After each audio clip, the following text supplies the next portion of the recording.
ನಮಸ್ಕಾರ ಪ್ರಿಯ ವೀಕ್ಷಕರೇ, ಮೂಡಲ ಧ್ವನಿ ಹಳ್ಳ ಪಬ್ಲಿಕ್ ಪವರ್ ಕನ್ನಡ ಯೂಟ್ಯೂಬ್ ಚಾನಲ್ಗೆ ಒಮ್ಮೆ ಸಬ್ಸ್ಕ್ರೈಬ್ ಮಾಡಿ, ಬೆಲ್ ಐಕಾನ್ ಪ್ರೆಸ್ ಮಾಡಿ, ಹೊಸ ವಿಡಿಯೋಗಳನ್ನು ನೋಡ್ತಾ ಇರಿ. ಶೇರ್ ಮಾಡಿ, ಲೈಕ್ ಮಾಡಿ, ಕಮೆಂಟ್ ಬಾಕ್ಸಲ್ಲಿ ಕಮೆಂಟ್ ಹಾಕಿ.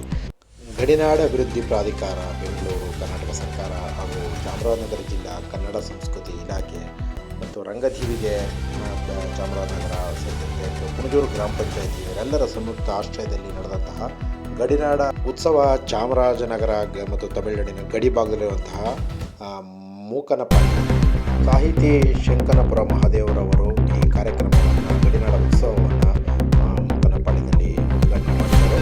ಹಾಗಾಗಿ ಈ ಕಾರ್ಯಕ್ರಮದ ಗ್ಯಾರಂಟಿ ಯೋಜನೆ ಸಮಿತಿ ಅಧ್ಯಕ್ಷರಾದಂತಹ ಜಿಲ್ಲಾ ಗ್ಯಾರಂಟಿ ಯೋಜನೆ ಸಮಿತಿ ಅಧ್ಯಕ್ಷರಾದ ಚಂದ್ರವರು ಮತ್ತು ಮತ್ತು ಜೀವಶಾಸ್ತ್ರ ಶಿಕ್ಷಕರಾದಂತಹ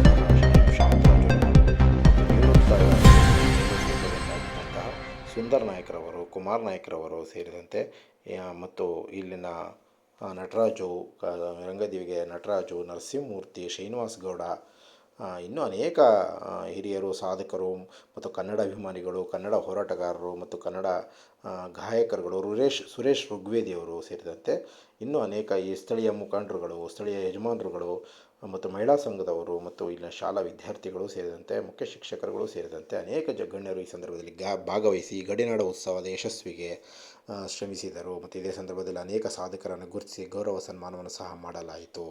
ಆರ್ಯಭಟ ಪ್ರಶಸ್ತಿ ವಿಜೇತರಾದ ಎಂ ಶಾಂತರಾಜು ಹಾಗೂ ಸುರೇಶ್ ಋಗ್ವೇದಿಯವರಿಗೂ ಸಹ ಈ ಗೌರವ ಸನ್ಮಾನ ಮಾಡಲಾಯಿತು.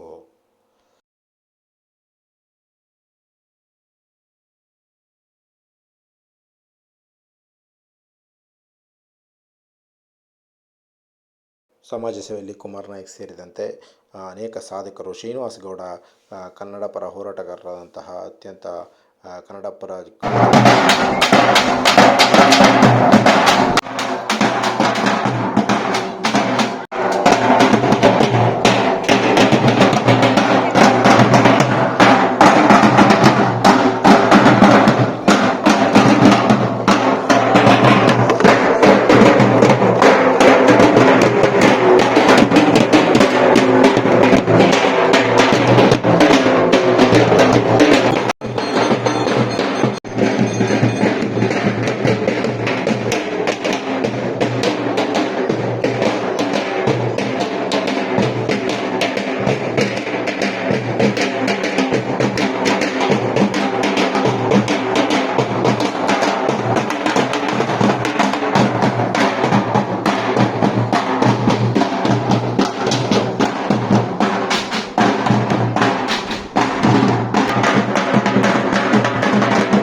ಏನಾಯ್ತು ಅಂತಂದ್ರೆ ಇವತ್ತು ಯಾವುದೋ ಒಂದು ವಿಡಿಯೋ ಕಾನ್ಫರೆನ್ಸ್ ಇರೋದ್ರಿಂದ ಅವರ ಅನುಪಸ್ಥಿತಿ ಇದೆ.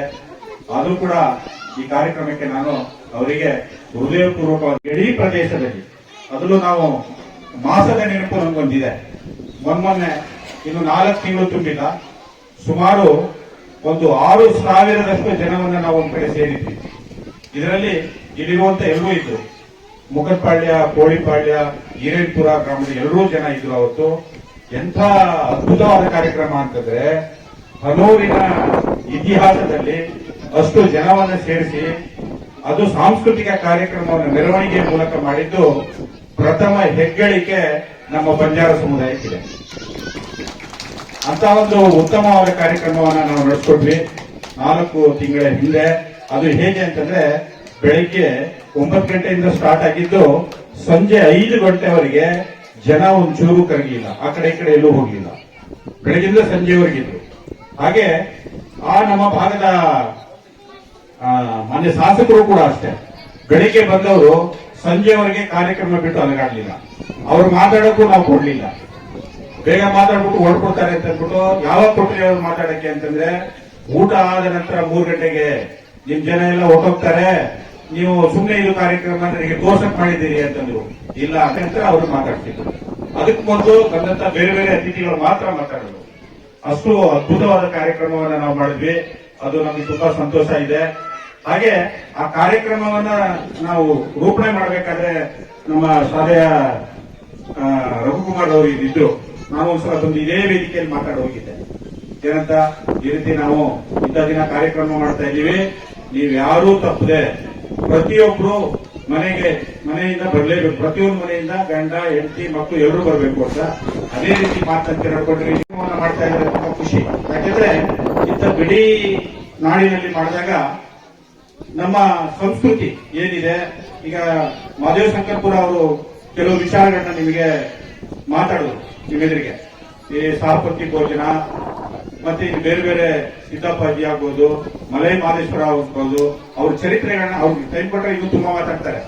ಯಾಕಂದ್ರೆ ನಾನು ಅವರ ಜೊತೆಲೇ ಇದ್ದ ಒಂದು ಕಾಲೇಜಲ್ಲಿ ಅವರ ವಿದ್ಯಾರ್ಥಿನಿ ಕೂಡ, ನಾನು ಶಿಕ್ಷಕ ಕಮ್ ವಿದ್ಯಾರ್ಥಿ ಆಗಿದ್ದೆ. ಆಗ ಅವರ ಸಾಕಷ್ಟು ಭಾಷಣಗಳನ್ನ ನಾನು ಕೇಳಿದ್ದೀನಿ. ಅವ್ರು ಬಂದಿದ್ದು ತುಂಬಾ ಖುಷಿ ಆಯ್ತು. ಜೊತೆಯಲ್ಲಿ ಇನ್ನೂ ಒಂದು ಮುಖ್ಯ ವಿಚಾರ ಏನಪ್ಪಾ ಅಂತಂದ್ರೆ, ನಮ್ಮ ಸೇವಾಲಾಲ್ಗೆ ಮಾಲಾರ್ಪಣೆ ಆಯ್ತಲ್ಲ, ಇದು ತುಂಬಾ ಖುಷಿ ಪಡುವಂತ ವಿಚಾರ. ನಾವು ಅದನ್ನು ಈ ಭಾಗದ ನಾವು ಜನ ತುಂಬಾ ಖುಷಿ ಪಡುವಂತ ವಿಚಾರ. ಅದು ಒಳ್ಳೆ ಕಾರ್ಯಕ್ರಮ, ನಿಜವಾಗ್ಲೂ ಒಳ್ಳೆ ಕಾರ್ಯಕ್ರಮವನ್ನು ಮಾಡಿಕೊಟ್ಟಿದ್ದೀರಿ. ಅದರಲ್ಲಿ ಈಗ ಏನಪ್ಪಾ ಅಂತಂದ್ರೆ, ನಾವು ತುಂಬಾ ಹಿಂದುಳಿದಿದ್ದೀವಿ, ನಮ್ದು ಕುಗ್ರಾಮ ಅನ್ನೋದಕ್ಕೆ ಇವೆಲ್ಲವೂ ಸಾಕ್ಷಿ. ಬಂಜಾರ ಸಮುದಾಯ ಎಲ್ಲೆಲ್ಲೂ ನೋಡಿ ನೀವು, ತುಂಬಾ ಬೆಟ್ಟಗುಡ್ಡ ಪ್ರದೇಶಗಳು, ಕಾಡಿನಂಚಿನ ಗ್ರಾಮಗಳು, ಈ ಬೋಡು ಇಂಥ ಕಡೆನೇ ನಾವಿರೋದು. ನಮ್ಮ ಸ್ಥಿತಿಗತಿಗಳನ್ನ ಇನ್ನೂ ಸ್ವಲ್ಪ ಸರ್ಕಾರಗಳು ಯೋಚನೆ ಮಾಡಬೇಕಾಗಿತ್ತು. ಯೋಚನೆ ಮಾಡುವಂತಹ ಕೆಲಸ ಆಗ್ತದೆ ಮುಂದಿನ ದಿನಗಳಲ್ಲಿ. ಹಾಗೆ ನಾನು ಜೀವವಿಜ್ಞಾನ ಶಿಕ್ಷಕನಾಗಿ ಸರ್ಕಾರಿ ಜೀವಿಗಳ ಶಾಲೆ ಕನ್ನೂರಲ್ಲಿ ಕರ್ತವ್ಯ ನಿರ್ವಹಿಸ್ತಾ ಇದ್ದೀನಿ. ಅಲ್ಲಿ ನಮ್ಮ ಸ್ನೇಹಿತರೊಬ್ಬರು ಡಾಕ್ಟರ್ ವಿನೋದ್ ಅಂತಿದ್ದಾರೆ, ಸಾಫ್ಟ್ವೇರ್ ಇಂಜಿನಿಯರ್ ಅವರು. ನಮ್ಮ ಋಗ್ವೇದಿ ಸರ್ ಅವ್ರಿಗೆ ಗೊತ್ತಿರಬೇಕು. ಸತತವಾಗಿ 4 ವರ್ಷದಿಂದ ನಮ್ಮ ಇಡೀ ಹನೂರು ತಾಲೂಕಿನ ಎಲ್ಲಾ ಪ್ರೌಢಶಾಲೆಗಳಿಗೆ, ಆಯ್ದ ಕೆಲವು ಪ್ರಾಥಮಿಕ ಶಾಲೆಗಳಿಗೆ ನೋಟ್ ಪುಸ್ತಕಗಳನ್ನ, ಪ್ರತಿ ವಿದ್ಯಾರ್ಥಿಗಳಿಗೆ 5 ನೋಟ್ ಪುಸ್ತಕಗಳನ್ನ ಕಳೆದ 4 ವರ್ಷದಿಂದ ವಿತರಣೆ ಆಗ್ತಾ ಇದೆ. ಪ್ರತಿ ವರ್ಷ ಅದಕ್ಕೆ ತಗಲುವ ವೆಚ್ಚ 15 ಲಕ್ಷಗಳು. ನಾನು ನಮ್ಮ ತಾಲೂಕು ಪೂರ್ತಿ ಕೊಡಿಸ್ತಾ ಇದ್ದೀನಿ. ಈಗ ನಾನು ಕೇಳ್ತಾ ಇದ್ದೀನಿ ಅವ್ರಿಗೆ, ಇಡೀ ಜಿಲ್ಲೆಗೆ ಕೊಡಿ ಅಂತ. ನಮ್ಮ ಜಿಲ್ಲೆ ತುಂಬಾ ಹಿಂದುಳಿದ ಜಿಲ್ಲೆ ಇದೆ, ದಯಮಾಡಿ ಇಡೀ ಜಿಲ್ಲೆ ಕೊಟ್ರೆ ಅದು ಒಳ್ಳೇದಾಗುತ್ತೆ ಅಂತ. ಮೊನ್ನೆ ನಾವು ಇಲ್ಲಿ ಬಂದಿದ್ವಿ. ಈ ಒಂದು 8 ದಿನದ ಹಿಂದೆ ಎಲ್ಲಾ ಶಾಲೆಗಳಿಗೂ ಬುಕ್ಸ್ ಗಳನ್ನ ವಿತರಣೆ ಮಾಡೋದಕ್ಕೆ, ನೋಟ್ಬುಕ್ ವಿತರಣೆ ಮಾಡಕ್ ಬಂದಿದ್ವಿ. ಆಗ ಒಂದು ರೌಂಡ್ ಬಂದು ಹೋಗಿದ್ವಿ. ಮತ್ತೆ ಇದು 2ನೇ ಸಲ. ಕಾರ್ಯಕ್ರಮ ತುಂಬಾ ಅದ್ಭುತ ಆಗ್ತಾ ಇದೆ. ಆಮೇಲೆ ಇದನ್ನೇ ನಾವು ಅದ್ಭುತ ಅನ್ಕೊಳ್ಬೇಕು. ಯಾಕೆ ಹೇಳಿ, ಇವೆಲ್ಲವೂ ಕಾರ್ಯಕ್ರಮಗಳು ಎಲ್ಲಾಗ್ತವೆ ಅಂತಂದ್ರೆ ಸಿಟಿಗಳಲ್ಲಿ ಆಗುತ್ತೆ, ಕನ್ನಡ ಸಂಸ್ಕೃತಿ ಭವನಗಳಲ್ಲಿ ಆಗುತ್ತೆ.